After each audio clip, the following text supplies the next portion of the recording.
টঙ্গী পূর্ব থানা বিএনপি অঙ্গ সহযোগী সংগঠন আয়োজিত মহাকালের সর্বশ্রেষ্ঠ নেত্রী, গণতান্ত্রিক আন্দোলন সংগ্রামের রূপকার, আপসহীন দেশনেত্রী মরহুমা বেগম খালেদা জিয়ার রুহের মাগফিরাত কামনায় আজকের এই মিলাদ ও দোয়া অনুষ্ঠানে উপস্থিত রয়েছেন গাজীপুর মাটি ও মানুষের নেতা মরহুম অধ্যাপক এম এ মান্নান সাহেব, সাবেক মন্ত্রী, সাবেক মেয়র, তার যোগ্য উত্তরসূরি বিএনপির ভারপ্রাপ্ত চেয়ারম্যান জনাব তারেক রহমানের আস্থাভাজন, গাজীপুর 2 আসনের ধানের শীষের মনোনীত প্রার্থী, গাজীপুর মহানগর বিএনপির সংগ্রামী সাধারণ সম্পাদক জনাব এম মঞ্জুর করিম রনি। মঞ্চে উপস্থিত রয়েছেন বিএনপি যুবদল, ছাত্রদল, স্বেচ্ছাসেবক দল, মহিলা দলের সম্মানিত নেতৃবৃন্দ। সময় স্বল্পতার কারণে আমি সকলের নাম নিতে পারলাম না, এই জন্য আন্তরিক ও প্রিয় এলাকাবাসী, আসসালামু আলাইকুম ওয়া রাহমাতুল্লাহি ওয়া বারাকাতুহু। আজকে ভারাক্রান্ত হৃদয়ে আমরা এই দোয়ার আয়োজন করছি। আপনারা সকলেই জানেন যে বাংলাদেশের অবিসংবাদিত নেত্রী এদেশের 18 কোটি মানুষের হৃদয়ে স্থান করে নিয়েছিলেন, যিনি শুধু বিএনপির নেতৃত্বে ছিলেন না, সেটাই সেই সীমানা পার হয়ে তিনি বাংলাদেশের অভিভাবক হিসেবে আবির্ভূত হয়েছেন। সেই মহান নেত্রীর মৃত্যুতে আমরা সকলেই শোকাহত, পুরা জাতি শোকাহত। বাংলাদেশ সহ বিশ্বের বিভিন্ন প্রান্ত থেকে তার জন্য দোয়া হচ্ছে, তার আত্মার মাগফিরাত কামনা করে। আমরা তার আত্মার মাগফিরাত কামনা করি, মহান রাব্বুল ইজ্জতের দরবারে আমরা দোয়া করি আল্লাহ পাক ওনার ভুল ত্রুটিগুলি ক্ষমা করে দিয়ে তাকে যেন জান্নাতবাসী করেন।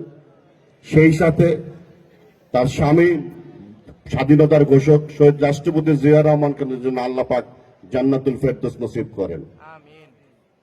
দেশনেত্রী এমন একজন মানুষ ছিলেন, এমন একজন নেত্রী ছিলেন, তার কথা বলে শেষ করা যাবে না।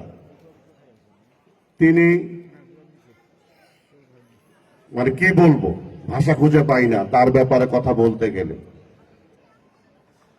তার মৃত্যুতে যে ক্ষতি বাংলাদেশের হলো, এই ক্ষতি অপূরণীয়।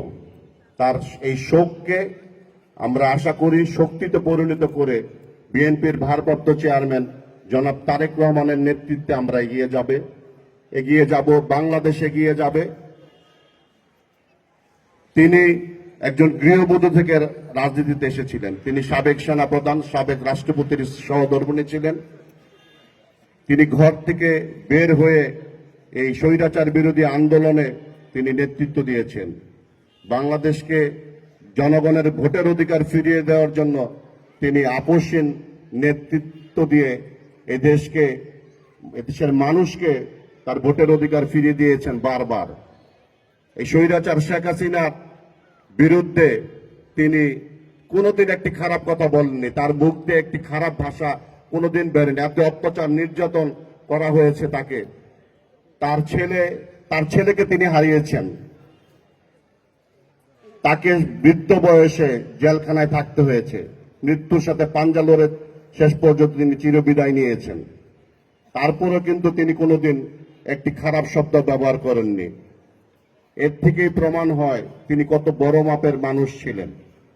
আমরা সকলেই তার জন্য দোয়া করব এবং আজকে এই তার দোয়ার অনুষ্ঠান সম্পন্ন করার জন্য যারা সকলে সহযোগিতা করেছেন তাদেরকে ধন্যবাদ জানাই। কষ্ট করে নেতৃবৃন্দ এবং আমাদের কর্মী ভাই বন্ধুরা সকলে এসেছেন, আপনাদের সকলের প্রতি কৃতজ্ঞতা জানিয়ে, যেহেতু সময় স্বল্পতা রয়েছে, আমি আমার বক্তব্য দীর্ঘায়িত করব না। প্রধান অতিথি তার মূল্যবান বক্তব্য দিবেন। আমি সকলকে দীর্ঘায়ু সুস্বাস্থ্য কামনা করে আমি আমার সংক্ষিপ্ত কথা শেষ করছি। খোদা হাফেজ। বাংলাদেশ জিন্দাবাদ। শহীদ জি অমর হোক, বেগম খালেদা জি অমর হোক, জনাব তারেক রহমান জিন্দাবাদ। আসসালামু আলাইকুম।